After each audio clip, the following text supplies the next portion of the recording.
Right then, believe it or not, it is 2 years already since my car was painted Irish green and was, well, christened Little Irish.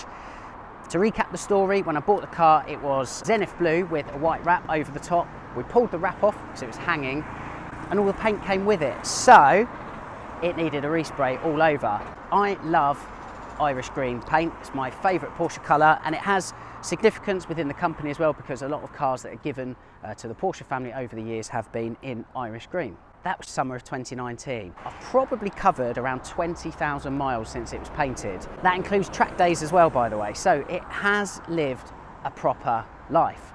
I'm probably setting myself up for a bit of a fall here, but I thought it would be a good idea to get an expert from a Porsche recommended body repairer, such as Shorade, to take a look at the car and appraise the paintwork. Wish me luck.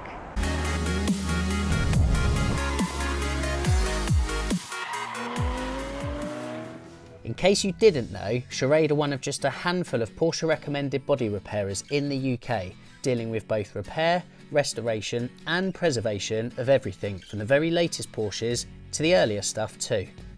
Steve Shaw heads up the family business and he's ready to share a wealth of knowledge on paint, so let's dive in.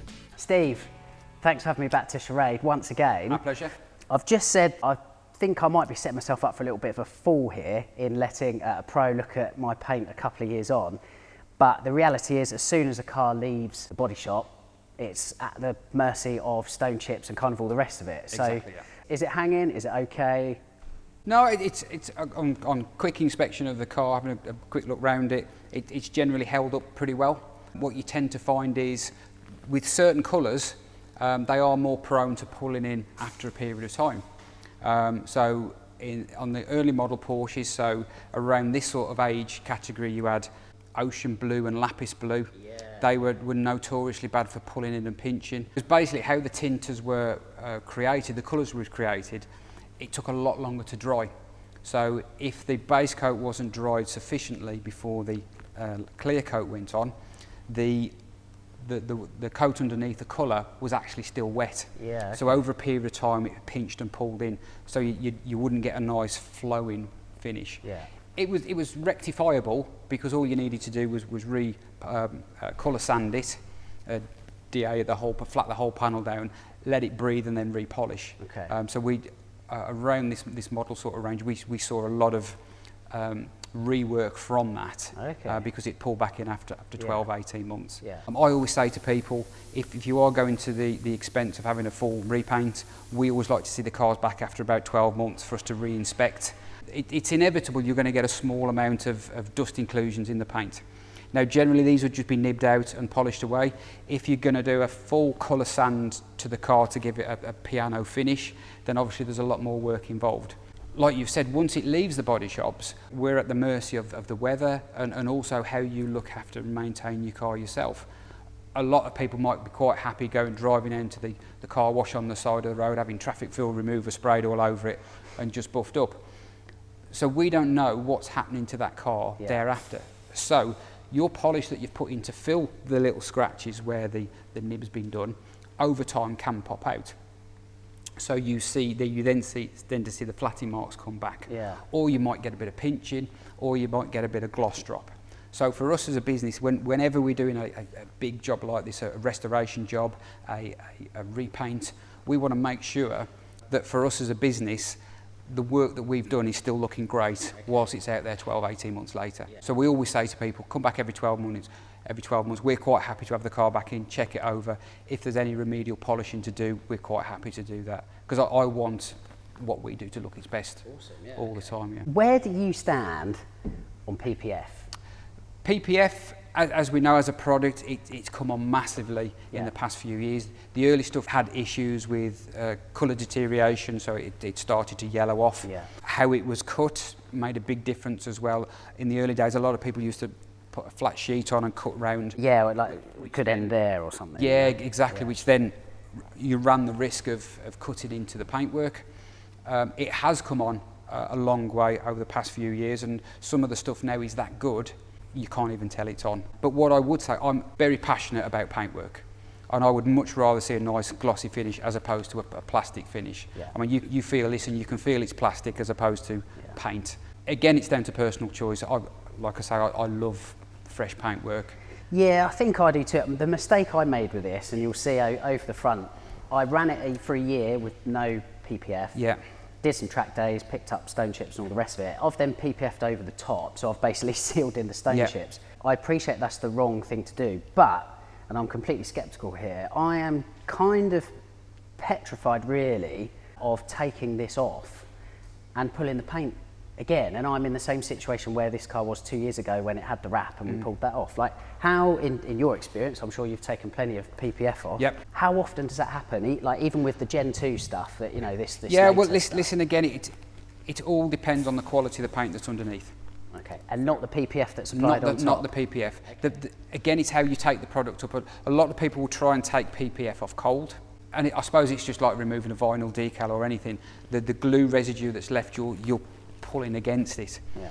When we remove PPF or any type of vinyl on there, we found the quickest way and best way of doing it is actually to stick it in one of the paint booths.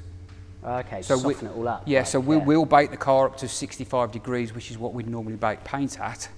And then as soon as the car comes off the 25-minute bake cycle, we shoot in there, lift the edges up, roll it back. So you're actually removing a hot product. Yeah. So you're actually protecting the stickiness, if you like, has gone. Yeah. So if let's say a car's been vinyl, it's a colour change or whatever, 5 or 6 of us all jump in the spray booth, pull it all off in one go. So within half an hour, the car is completely stripped. And that way then you're protecting ultimately what's underneath. Yeah. What you can't account for is how good that paint has adhered to the substrates underneath. So let's say, for example, previously, before you did the repaint on this and you pulled the vinyl off, whatever, maybe that paint underneath wasn't original and it hadn't adhered properly to the various substrates. So that's what we've always got to consider. Yeah. So again, something like this, if you do consider to take your PPF off, that's what I'd suggest we do. We put it in the booth, we get it all nice and warm, and we pull it off gradually. That way then you've got less risk of causing any more problem. Make for great TV anyway. Yeah, so. It will, yeah. So yeah. I think we should video when we do it anyway. So. Yeah. There's also, on the front, the PPF has been like compromised, something's kind of gone through it. I know it's more of a kind of PPF preservation question rather than paint, but the right thing to do is to then take the PP off and reapply that, because it's compromised now, isn't it? Yeah, exactly. If you want to re-PPF it, that's what I do. It's there to do a job, isn't it? To protect the paintwork. Yeah. Now it's compromised, it's not doing its job in that particular area. Yeah.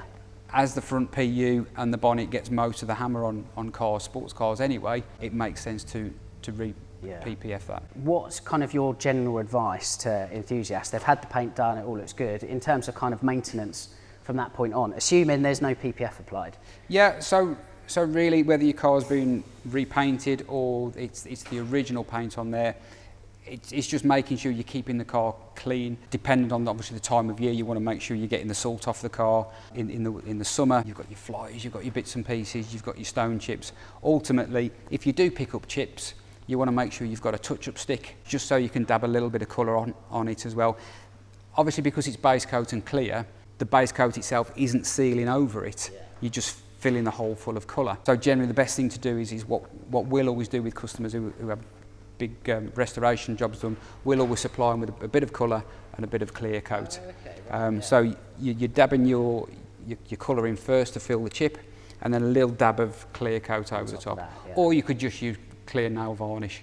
It's just to protect it from the elements and sealing it in. But yeah, just obviously making sure you're using good products for cleaning. Generally a neutral alkali cleaner, pH balance sort of cleaner is the best thing for it. I know there's a lot of products out there. Most cars are always going to suffer from stone chips on the back edge of the wing and also the front leading edge of the sill. So always make sure you pay particular attention to that, because once the chips have been there and opened up, then obviously it then runs the risk of corroding, and then if you don't keep on top of it, that's when it starts to get expensive. Even just a little touch-up will save the car. But then whether you go for a ceramic coat, carbon wax, or whatever you use, let's face it, depending on what your budget is, there's that many great products on the market now. At the moment we're doing a lot with ceramic coating. We feel that works really well for longevity. And on our race car as well, we're using a nano product, which is really good for race circuits, because nothing sticks to it basically. It's just wash on, yeah, wash off. yeah, exactly. Quality, Steve. I appreciate the advice as always on that. As I say, you've found that nick at the back, so we'll take a look at that. Yeah, what we've seen is in between the ducktail and the rear scuttle panel and the rear wing, we've experienced a little bit of pinching along here. Now generally this is caused because we've got a hard seal that's obviously been knocked into the gap. This is quite a common occurrence on cars that have potentially been repainted. Some manufacturers suffer from this problem from new.